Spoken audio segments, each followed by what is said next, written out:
Hello everyone, स्वागत है आप सभी का हमारे एक और नए वीडियो में। मैं यूपी टेट और सुपर टेट की तैयारी कर रही हूँ। मेरा यूपी टेट क्लियर है, लेकिन मैं फिर से एग्ज़ाम दूंगी।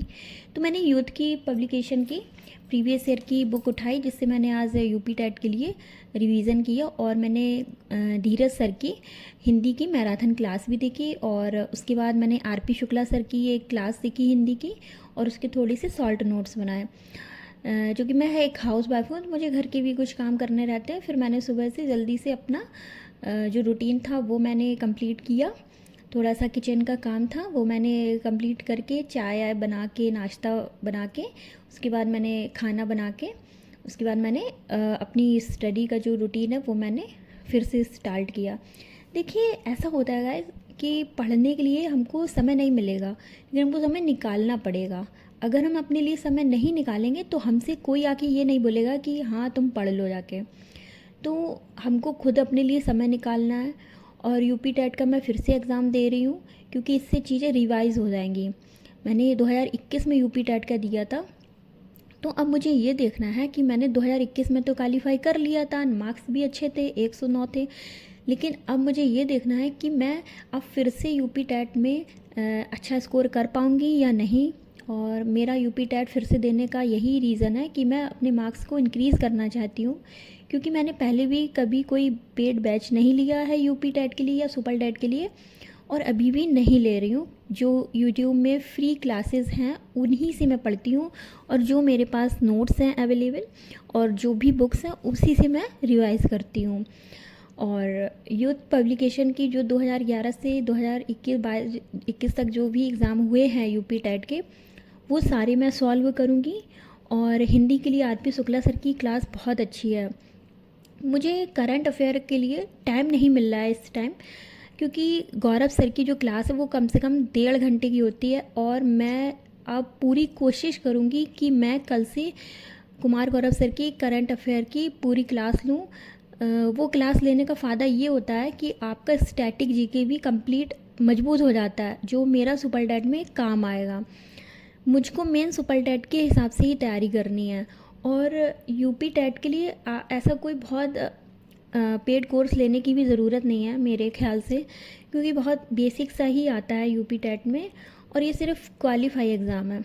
लेकिन इस सरकार का कुछ कह नहीं सकते हैं, क्या पता यूपी टेट के भी मार्क्स जोड़ने लगे। तो इसलिए मैं फिर से अपना एग्ज़ाम दे रही हूँ। और मैंने कुछ हिंदी के जो नोट्स बनाए थे वो मैं आप लोग को दिखा रही हूँ।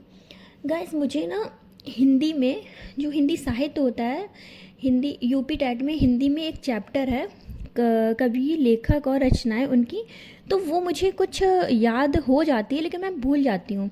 तो उसके लिए मैं ना क्या करती हूँ कि नोट्स बना लेती हूँ, सॉल्ट नोट्स। संधि समास जो हिंदी की ग्रामर है वो मेरी कंप्लीट तैयार है।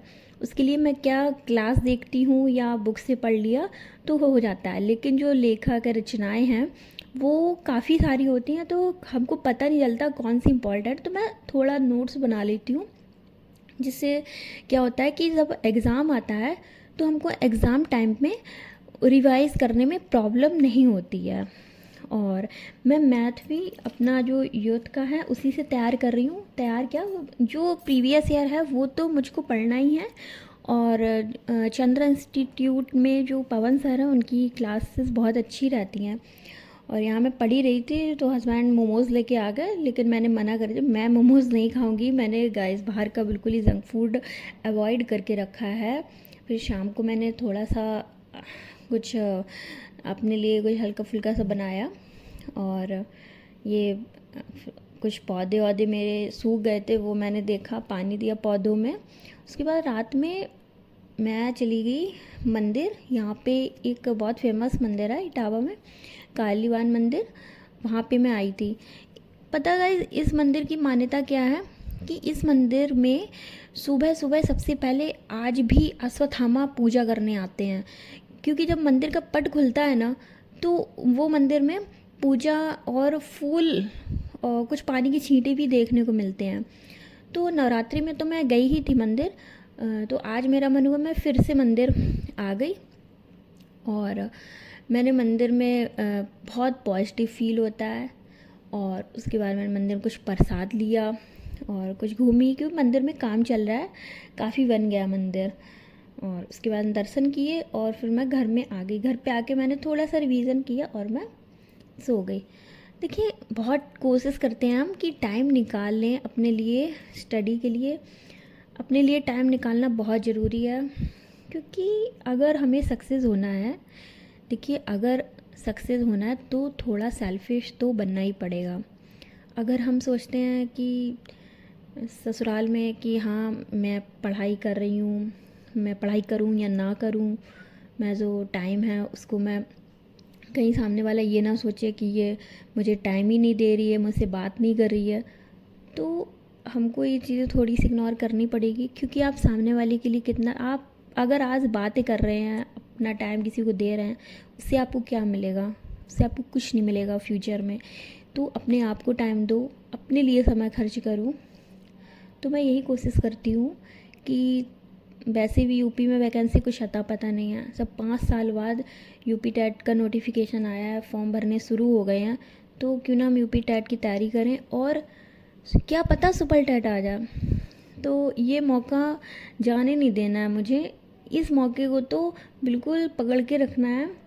और सुपर टेट के लिए गाइस मैं कल से करंट अफेयर की स्टार्ट करूँगी क्लास, क्योंकि एक एक करके स्टेप बाय स्टेप हमको बढ़ना है आगे और अपनी तैयारी को कंप्लीट करना है। हिंदी लिटरेचर में हिंदी का जो कवि लेखक रचना है उसमें मुझे बहुत कन्फ्यूज़न आता है। तो गैस मैंने एक क्वेश्चन देखा था, अष्टछाप की स्थापना कब हुई? तो वो क्वेश्चन मुझे कभी वो क्वेश्चन समझ में आया ही नहीं। मैं याद करती थी, भूल जाती थी। तो जब मैंने आरपी शुक्ला सर की क्लास देखी, तब जाके फाइनली मुझे वो क्वेश्चन समझ में आया कि अष्टछाप की स्थापना किसने की थी? विट्ठल नाथ ने। विट्ठल नाथ कौन थे? बल्लवाचार्य जी के पुत्र थे। तो बल्लवाचार्य जी के जो 4 शिष्य थे और विट्ठल नाथ के जो 4 शिष्य थे, 4 4 8 शिष्यों को मिला के अष्टछाप की स्थापना हुई। और सर ने बताया था कि बल्लवाचार्य जी के जो 4 शिष्य थे उनको याद करने की ट्रिक क्या थी?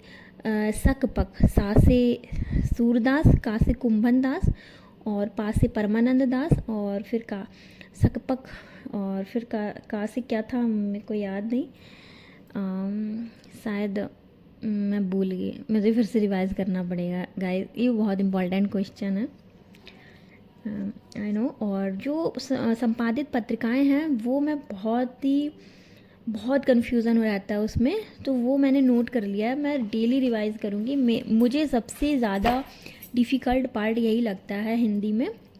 ग्रामर मुझसे हो जाता है, बस यही नहीं होता। और सीडीपी के लिए क्या, सीटेट भी मैं 2 बार दे चुकी हूँ। सीटेट में मेरे काफ़ी अच्छे मार्क्स भी थे, तो सीटेट में सीडीपी काफ़ी तैयार करी थी। तो यूपी टेट में प्रीवियस ईयर के लिए मैं सीडीपी को युद्ध से पढ़ूँगी। और यूट्यूब में गार्गी मैम की क्लासेस बहुत अच्छी रहती हैं, वो भी पढ़ूँगी। गार्गी मैम की क्लास, जो सीडीपी में जो कथन रहते हैं, तो वो कथन बहुत इंपॉर्टेंट, तो मैं कथन को हाईलाइट कर लेती हूँ और वो कथन ही अपना बार बार रिवाइज कर लेती हूँ। क्योंकि जैसे कुछ जो फैक्ट बेस होते हैं वो तो हमको लर्न करना ही है। और देखिए यूपी टेट कोई ऐसा एग्ज़ाम तो है नहीं कि सी टेट की तरह कि आपके अंडरस्टैंडिंग लेवल का एग्ज़ाम है जो आपको याद ना करना पड़े। इसमें आपको फैक्ट बेस्ड एग्ज़ाम है, इसमें आपको लर्न करना पड़ेगा। ऐसा नहीं है कि आपने कॉन्सेप्ट समझ लिया हो जाएगा, आपको कॉन्सेप्ट भी आना चाहिए और आपको फैक्ट भी तैयार होने चाहिए। तो मेरा वीडियो बनाने का सिर्फ ये रहता है पर्पस कि लोग मेरे वीडियो देखें, जो गर्ल्स हैं, हाउस वाइफ हैं, वो वीडियो देखें मेरे और थोड़ी सी भी हेल्प मिले तो मुझे बहुत खुशी होगी मेरे वीडियो से। तो आज मैंने 2019 का कंप्लीट यूथ पब्लिकेशन से प्रीवियस ईयर का अपना कंप्लीट कर